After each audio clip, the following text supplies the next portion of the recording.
بیان کیا جاتا ہے کہ ایک بار حضرت میاں محمد بخش رحمۃ اللہ تعالیٰ علیہ امان شریف تشریف لے کر جا رہے تھے کہ راستے میں موضع دلاور پور کے مقام پر شام ہو گئی۔ چنانچہ آپ نے رات وہیں قیام کرنے کا ارادہ فرمایا۔ آپ کے خادم حافظ خاطر بخش ڈنی شریف والے بھی آپ کے ہمراہ تھے۔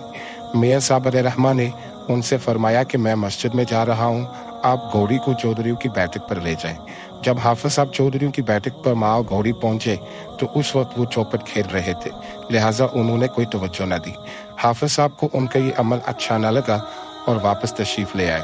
جب میاں صاحب علیہ رحمٰ سے چودھریوں کی بے رخی کے بارے میں یہ بات کی تو آپ علیہ رحمٰ نے رات مسجد میں ہی قیام کرنے کا ارادہ کیا اور حافظ صاحب سے فرمایا کہ ہم فقیر لوگ ہیں، ہمیں صبر کرنا چاہیے۔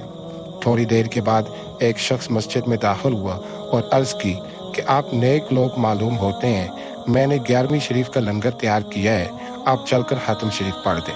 میاں صاحب علیہ رحمٰ نے حافظ صاحب کو ان کے ساتھ بھیجا۔ اس شخص نے حافظ صاحب علیہ رحمٰ سے میاں صاحب کا تعارف پوچھا، لیکن چونکہ میاں صاحب علیہ رحمٰ نے حافظ صاحب کو منع فرمایا ہوا تھا، اس لیے انہوں نے اس شخص کو حضرت قبلہ کا اسم مبارک نہ بتایا بلکہ مسافری حیثیت ظاہر فرمائی۔ حافظ صاحب کے ساتھ وہ شخص مسجد میں دوبارہ آیا اور حضور قبلہ عالم سے عرض کی کہ اگرچہ آپ اپنا نام و نشان نہیں بتاتے، لیکن میرا دل کہتا ہے کہ آپ کوئی بزرگ ہستی ہیں، اگر قبول فرمائے تو قیام کے لیے میرے غریب خانے پر تشریف لے چلیں۔ میاں صاحب علیہ رحمٰ نے فرمایا، اگر وہاں چکی کی آواز نہ ہو تو ہم تمہارے ساتھ چل دیتے ہیں۔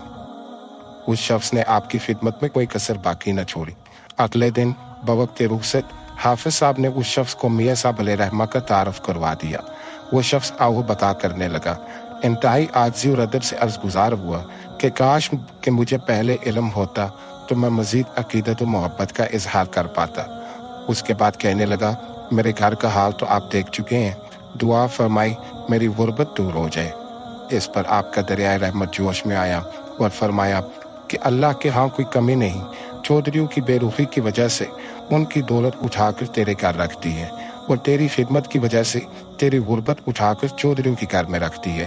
اس دن سے چودھریوں کی تم دستی اور اس شخص کی تبندری کا سلسلہ شروع ہو گیا۔